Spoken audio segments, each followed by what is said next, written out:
William G. Byrns, but you call me Bill. Date of birth is December 21st, 1943. Greenville, Mississippi is where I was born. My name is Joanne Byrns. I was born December 10th, 1947, and my hometown is St. Louis, Missouri. I came out of college and joined the military. I qualified to be able to go to officer training school and pilot training. People coming out of college, graduating, getting kicked out, or flunking out, or whatever, or quitting, all were getting drafted. So I decided to go ahead and try to get into the Air Force. My dad was in the Air Force, and he was currently in the Air Force. If they came out of high school and they go to college, got drafted. But a few number of my high school class was drafted and had already gone and come back from the war. Went through training and pilot training and went to Vietnam as a first lieutenant. Came back and became a captain and my first tour. And then went back on my second tour and I was still a captain, and you were a captain for a long time in the military, and became a major after I'd been back for a while from being a POW. And then became a lieutenant colonel in 1983, I believe, in 1983. And then became a full colonel in 1987 and retired in 1997. I flew F-4s, and after I went through pilot training, I went to F-4 school, went to Vietnam for a year in F-4s. Then came back and was still flying F-4s and went back to Vietnam in F-4s. Those are Phantoms. So that was just two non-flying jobs, Allied Tactical Operations Center and ROTC commander. Okay. All the rest of the time was flying. It's not normal for Air Force officers to get that much years of flying. They like you to go to the Pentagon, other staff jobs, and I avoided it. Because I signed up to fly airplanes. There were a couple missions, and there was one in my first tour where they had us go.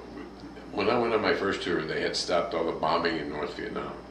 Now, some of the bombing had been going on, and there was guys in the prison camp that were friends of my dad, and I knew them. I knew their sons. That's so, and they were sitting in the prison camp. And I was in college. So they're the guys that stayed 7 years, 8 years, stuff like that. But they stopped the bombing in North Vietnam, but during the time I was on my first tour, a couple times they shooting surface air missiles at our guys across the border. So we were told to go in and they set up missions for us to go into North Vietnam and go after the SAM sites. That was pretty memorable missions. It was scary because they're like telephone poles, look like about the size of a telephone pole. They go 3 times the speed of sound. You can avoid them because they can't turn so tight, so you try to get them to come down, and then you pull up into them and away, the nose away from them, but up into them, and then they can't make the turn, they'll just explode away from you. So they're deadly, but if they hit you, you're vaporized. And so we went after those, and that was pretty memorable. But then my second tour, we went into a lot of missions like that. And but probably my most exciting was when we were supporting the Army in the South, and they were being overrun or something like that. And the way they put us in, the weather would be bad, and we'd just stay. We would break all the rules just to make sure they got protection. And we dropped napalm and hydrate bombs, which you could drop close to them and not hurt them, but hurt the good guys, and get the bad guys to back off, because their tanks were coming right over the wire, and going against the tanks is kind of tough to stop it. I mean, you could with napalm you could smother them, but we didn't really have this, not like the A-10. A-10 with bullets could blow a tank up, but we were dropping 500-pound bombs, really, some of them just bounce off the top, but... you said you had to break the rules sometimes. Yeah, the weather's down, we're not supposed to go in there, but if the guys are screaming for help, Did our flight bureaucracy mates would kind of say. get in the way a lot of the time? Pardon? Did bureaucracy get in the way? Oh of yes, stuff a lot of the oh time? yes. Always, it's always been around. Yeah, Still is. it's true. Yep, the red tape, and usually the guys making all the rules were guys that are flying the missions. Right. But if they're screaming for help, I'm going to get chewed out. But I need, I can't walk away from this Right. or fly away. You kind of didn't think about it till you're coming home. They go. I mean, then you realize you're soaked in sweat and everything else, and you get out of the airplane, you can hardly walk because it's just a big letdown. So just talked about it afterwards, but during the time, you're doing what you're taught and just doing it, and not really stopping to think about it. That's a good question because I grew up in a civilian home. My father had been in the Navy for 2 or 4 years, very early on before my mom and dad were married. And so all I really knew was a civilian life. And when he told me that he wanted to go into the military, I just saw it as a career and didn't really think much about it, and didn't really, think about the fact that we wouldn't be going home all that often, maybe once or twice a year, that I wouldn't get to see family, and so it was an adjustment at first to be away from everything that I had known all my life, and then after pilot training, we learned that we were going to have our first child, and shortly after that we learned that he would be going to Vietnam. So that was a big adjustment as well. And I often would think, how can this unknown entity called government take a young couple with a new baby and separate them for a year? And so it was an adjustment for sure. And by the time he had to go through many more months of advanced training, and so by the time he was ready to leave, our son had been born and was 7 weeks old when he went to Vietnam the first time, for the first year. I was sent to Phuket Air Base in the central highlands of Vietnam, South Vietnam, and they had to keep the base closed because the bad guys were right outside all the time, unless we had South Korean guards or troops that protected us. And when they went on patrol, we had no trouble with the bad guys because they were mean. They were just really mean to the communists. So I wasn't too worried about that. And every once in a while a rocket attack would happen, but not much. Then they closed the base, and so then they moved me to a base in Thailand, Ubon Air Base, which is near Laos. Korat was near Bangkok, but Ubon was near Laos. So we had Ubon, Udorn, which was up by the northern part of Thailand, and then Takli, which is further to the west of Korat. So all those bases were used by F-105s and F-4s against Laos, South Vietnam, Cambodia, and North Vietnam. And he was a weapons system officer, they call him. He's a by training, he wore navigator wings, but we call him a weapons system officer. They had in our F-4s, the Navy didn't have this, but in our F-4s we had stick in both cockpits, so he could fly, although he wasn't a pilot. I trained mine to land, I trained mine to refuel, because I figured if I'm shot, I want him to be able to bring us back and not, Yeah, I was on mission late in the day, and we were going into look for trucks and tanks. Everything was moving out of North Vietnam into South Vietnam. They were big offensive, and it's late in the war. They were they'd already taken some cities. So we were up north of the DMZ in North Vietnam looking for tanks and trucks to stop them, and we found some. And we were bombing them, and of course the guys ahead of us, early missions, said, "There's no SAMs today. They're just not shooting any." you're pretty safe. Well, they saved them because they opened up on us, and we were all dodging Sam, so it, you know, and I dodged. I kept when you're doing all this stuff to get rid of them, you keep losing what they call energy, which speed, and you're going lower and lower in the airplane because you're running out of energy as you're fighting these, and that's when you get into the gun range. And that was wasn't a 37 millimeter, but it was a big gun. It got me because somebody saw it from afar, and a weasel, wild weasel, it was an F-105, saw it, hit me. I didn't have any radar signals or anything, it just hit me in the belly. And the aircraft pitched up and caught fire, and the engines quit. And both of them are gone, and the thing was on fire. I could see the Navy out off the coast, that's where I wanted to go. The thing wouldn't fly. And so I said to our bags, we're getting out. So we ejected, and we almost ejected too late. And as I was coming down in my chute, they were shooting at me in my parachute. Now, I felt pretty macho when I was flying these missions. I've been trained to do this. I mean, I wrote how to go through survival, how to go through evasion, escape and evasion, and all that. And I thought, yeah, I carried a 38 at bandoliers of bullets. I'm going to fight these guys. John Wayne. And then when I realized they were shooting at me in the parachute, all that macho thing kind of went out the window because now I was a little scared. And I was a hard target to hit because I was shaking so bad coming down.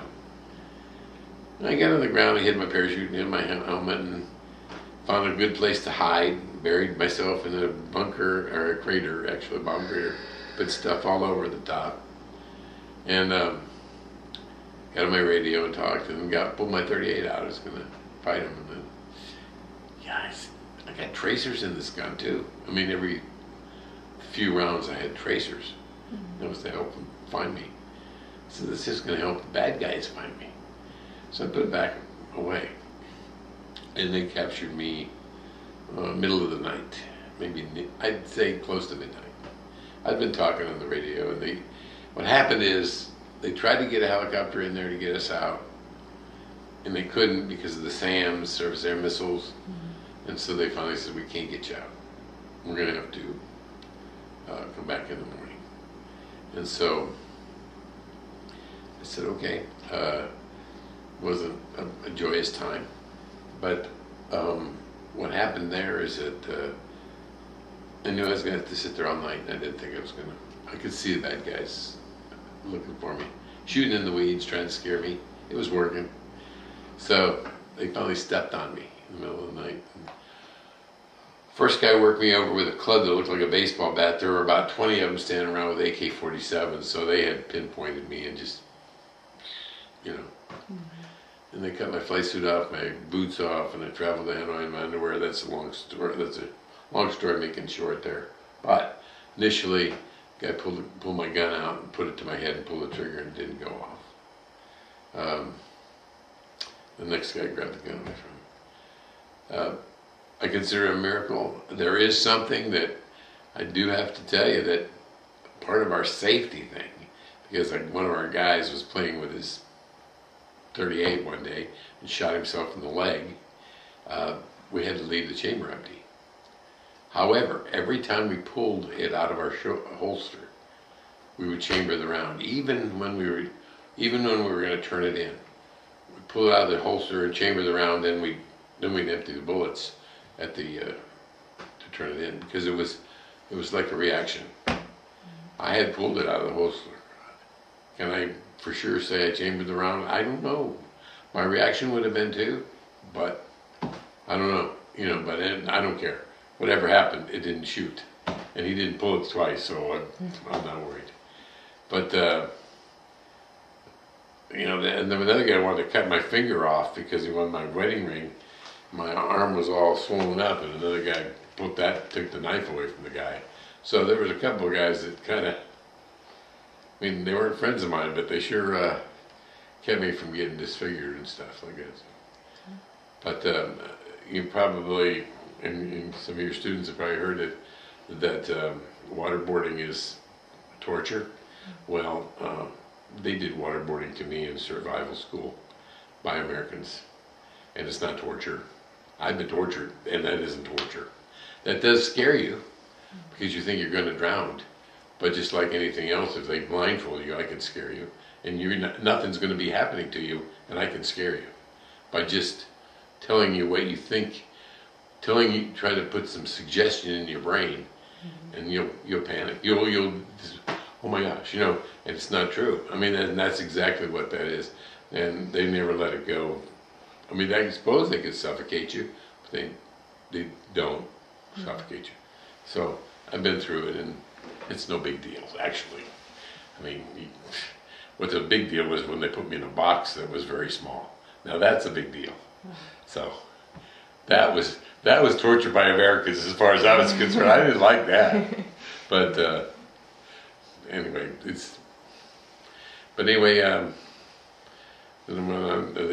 I traveled that way, I'll tell you that. But you asked me a question, and I want to go back to this because it's really important about how I got through some of the things. And it goes back to, and this is the only thing that I got to tell you about, it's just me, and actually about 70% of my guys that came out of the prison camp, and not all of them felt this way when they went in, is that how did we get through it? Well, the military trains us physically and mentally. I mean, and it is the best training in the world. The training is the very best. And the thing, they could get us to the end of our mental and physical rope. With enough time, they had the capability of doing that. And what kept me going was the spiritual part of me. And I had become a Christian in college. I came to the point where I didn't know where to, and it was before I met Joanne. I was pretty rudderless, just going wherever the crowd would go and party and hardy and all that stuff, and my life was a mess, and I didn't have any goals, and I had an emptiness. And when I found the Lord, He filled that emptiness with purpose. But that's what got me through that situation, is because that's what I had to depend on. I'm on the ground, and they're saying, "I can't get you out." And I'm thinking, the U.S. government, as strong as it is, can't get this captain, Air Force captain, out of Vietnam. What's going on? And then I said, God, I know you could get me out, and I'm willing to go. And but I said, but whatever you want me to do, I'm willing to do. And a peace and calmness came over me that never left me. I was tortured after that. I was beaten up. Life was a misery, but I had calmness and peace. I knew I would see my family again. I didn't know when, and I didn't know, how that was going to take place. It was going to teach me some patience, I'm sure. The beating hurt. Pain eventually went away. And there were things that happened in the prison camp that were miracles as far as I'm concerned. On the way up the trail, my backseater was put with me, and when they didn't say, "Don't talk." They tell two Americans, "Don't talk." Yeah, that really works. But then a Navy lieutenant was put with us, and he had been ejected from an A4 going about 500 miles an hour, so at the end of his bombing run. And he had flailing injuries. So his shoulders were out of their sockets. His leg had a big gash on it. And they had a grease rag on it. They called it a bandage.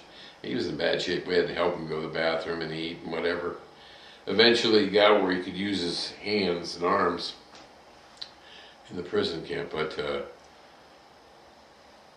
his legs started smelling bad over the period. It took us a month to get to Hanoi. Over that time, his leg began to smell bad, began to rot.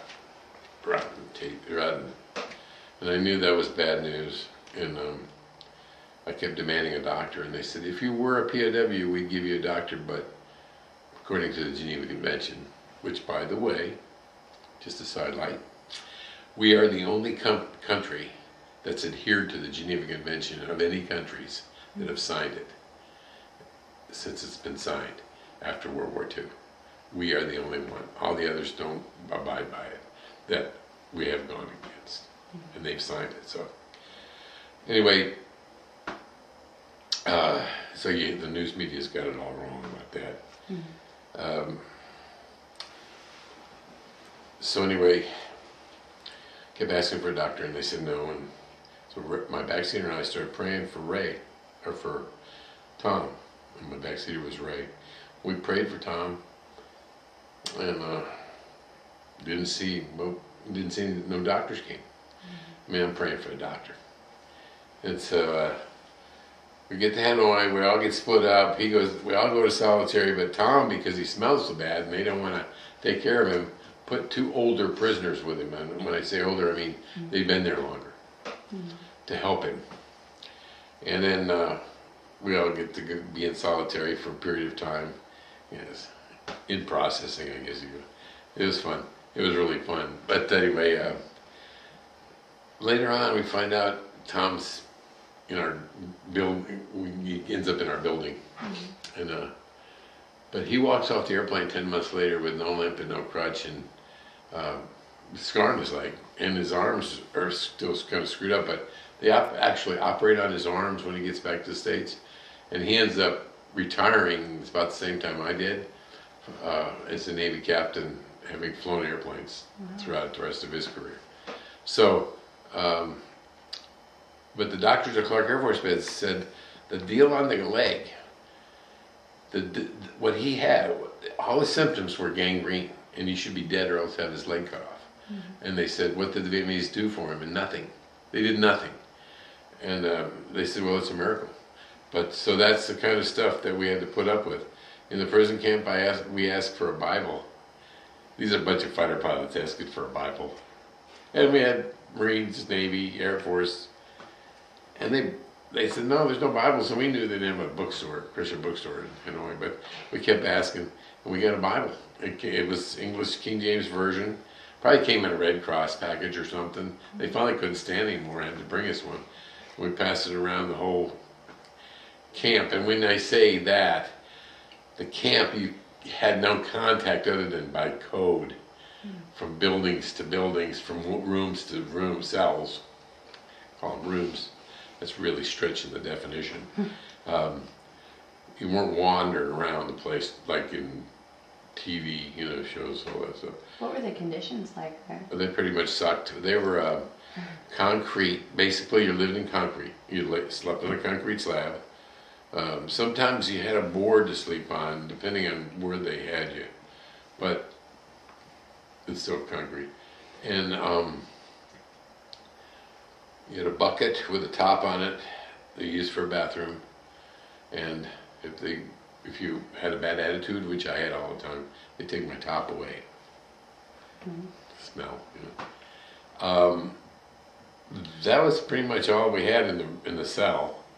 A cup. They gave us this cup, they said, made out of an American airplane, that we drank this muddy looking water they called tea.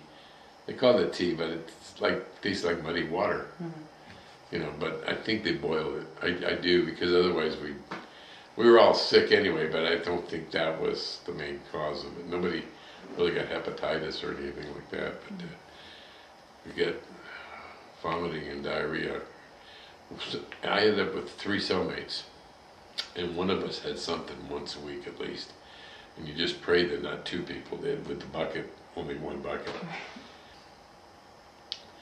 On the trail going up, they wanted to know about the kind of airplane I flew, and they talked broken English, and you could pretty much tell them anything. Or not tell them anything, but until one guy says, I want you to tell me your airplane, or else. And the guy pulls the AK-47 to my head and clicks it. Well, on the AK-47, you gotta click it twice, and I didn't know that. Air Force guys don't know this stuff. I said, well, F4. And sure enough, he flips the seat, my ejection seat cover, over where that I sat on, this bucket. Just flips it over, and there's my F4, the number of the aircraft, the squadron, and the wing, of the airplane. And here I already been beaten up for not telling them what wing I was in. So, holy cow. Thank you very much for the bureaucracy. Get the heck they beat out of me for that. Just tell me that's available. I'll avoid it for a while and then let it go look at the seat, you know. But no. Anyway, that kind of stuff. And it was more, once you get to Hanoi, it was more sophisticated. They spoke better English. Mm-hmm. They would tie you up and leave you in a ball for a long time. I mean, they do stress stuff, not just beat you up, hit you in the head or anything like that. Mm-hmm. I got a lot of banging on my feet. That was a big thing. But not there. It was more, it worked better actually. I got really, when they withheld water, I really got hallucinating a bit. I thought I could understand their language from the loudspeaker. Not really, unless somebody got shot down. I mean, I found out that she knew I was alive. I got shot down May 23rd, and I was put together with a bunch of guys at Christmas time when the B-52s came. They moved us all to the Hanoi Hilton and put us all in a big cell. And we had 27 guys put in one cell. One of those guys I'd flown with at Uman, and he had been shot down after me, and he was able to tell me that that's December, that my family knew I was alive. So I didn't know from May to December whether they knew I was alive or not. So, yeah, we didn't find out. Unless somebody, like I said, somebody got shot down and could tell you. Mm-hmm. Well, once you got a hold of somebody that you really got up to speed fast. Mm-hmm. So you can imagine the older guys that have been there since 65, they were getting information from, they didn't really want guys to get shot down, but every time somebody did, they could make contact. It was hard to make contact, but eventually they would. Mm-hmm. They would do flash code or tap code or something and get information. There were 2 or 3 times during the amount of time when he was gone that I actually saw him on TV in the striped pajamas that they wore, and I would tell Scott, "There's Daddy," but that was fleeting, just seconds of time. But it was wonderful to be able to get to see that he was alive. Yeah, they put us on parade too. Well, it's a little scary. There was about 15 of us that they put out there. People weren't happy to see us. Not in my group, but early on in the prison camp, yes. There were, I think, 9 attempts, at 2 men at a time. Mm-hmm. Yeah. And they all got captured eventually because they're in a standout. Long ways away from friendlies and stand out.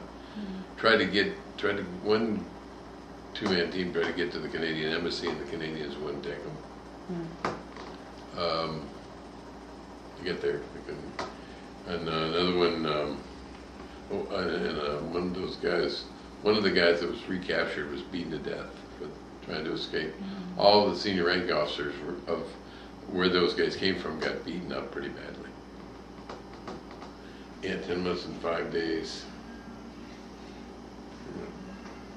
Had it down to the hours and seconds, but I'm starting to forget that. Yeah, we got a lot pretty good. Actually, we learned a lot. I mean, I had two Navy guys. Everybody in my cell, 3 guys in my cell flew the same airplane I did, only different branches. Mm-hmm. The Navy, of course, has a different thing. They can land on ships. By F4, but there was an F4. And they always said, well, we built it before you did. We had them built before you did. You just copied. So, and then the other guy flew F-105. So that's kind of interesting to hear how their missions, learning all about that. Mm-hmm. And the other thing we did was we learned about each other's masters, or majors. Nobody wanted to learn about mine. I was a sociology major. But peace agreement was signed January 20th, 1973. 3. And then we were supposed to be released after a certain period of time, in increments of shoot-down dates or worst injuries. Mm-hmm. some of the B-52 guys had real bad injuries, so they were that first group. I think the first group left on February 12th. Then every 2 weeks thereafter. March 28th was my date, and there was another group released on the 29th of March. That was the last group. They took us, they came and picked us up in buses. First of all, they gave us some civilian clothes. They took my wedding ring when I got to the prison camp. Once my swelling went down, I'd never see it again. Because there's engraving of it inside. And they gave it back to me the day before I got released. And which is a miracle, I think, because it's gold. And then I had an escort of an air crew member took us to the 141. Once we got on there, we were pretty subdued. You know, I mean, the nurses smelled good, but we were pretty subdued until the door closed and that airplane started rolling. And you could hear the din. And as soon as it got airborne, cheer. But when it left the airspace, and it was in free airspace, they went nuts. And it was like a giant weight was lifted off my back when I walked out the airplane. I was experiencing not being, you know, I had been, in fact, spiritually free, and I had been free in my, because of the country I come from. But this physical freedom had been taken away. And so it was like the oppression was lifted off. And I mean, that was a physical feeling I had, you know. Now, I saw a look in the Vietnamese faces as I traveled north, saw civilians. There was an empty or a dead look in their eyes. And I saw, and what I was seeing was no hope. And I saw that also in East Germany. I got a chance to take my kids in my uniform, go across the border before the wall came down. We were allowed to go over there in uniform, as long as we only dealt with the Russians. And I got to see that same look in their eyes, that no freedom and that no hope. And so I was, even though I was temporarily not free, it was pretty important to be free. So it was neat. Now they told, of course, the psychiatrist told her we'd want to curl up in a corner and not talk to people and all that stuff. They were so far off base, it was unbelievable. Let me tell you, they had it all figured out. And the old POWs, the very first ones that got released, escaped from the hospital at Clark Air Force Base in their pajamas and robe and ended up at the Officers Club. Wow. Sitting on the bar drinking. They weren't supposed to be drinking because they were understudy, you know. And the doctors all came in there, they were, and they couldn't buy a drink, of course, because all the fighter pilots and stuff that were in Clark Air Force Base were taking care of them. They escaped through how did they escape? Well, they went through the roof and down the fire escape. And they figured out how to get out. That was funny. They gave us a briefing before the men were coming home and kind of things to look for, and that was one thing they said was, now if they want, you know, there's going to be so many crowds around and activities, so if they want to get off by themselves and be alone for a while, don't feel bad about that or worry about that. And so we left the hospital one day, went back to our hotel room, and I said, would you, you know, it's been pretty crazy, would you like to be alone for a while? And he said, I never want to be alone the rest of my life, because he had spent some time in solitary confinement, you know. But they, like you said, they were way off base. I was afraid I was going to wake up from a dream. Well, not really, but something that happened helped me in the war is that I met some folks. I met some of the tribal folks that in South Vietnam that hated the communists. I lived in a communist nation, being a prisoner, but I mean, I got to meet those folks, and they were willing to fight to the end. I mean, so I respected them. I had some people that were missionaries in South Vietnam that said, thank you for being there and staying in the prison camp for us, because it allowed us to help people all the way up until the peace agreement. I said, didn't volunteer. Didn't volunteer for that part. But, I mean, don't thank me. But then I met some South Vietnamese, and since then I've met some South Vietnamese. We had some in the prison camp, by the way, that saved our lives by memorizing our names. They got released after we did because we insisted. They were officers and pilots, and they came into the United States, became free people, and they said thank you for keeping us free. So it's not our country, but freedom is important to me.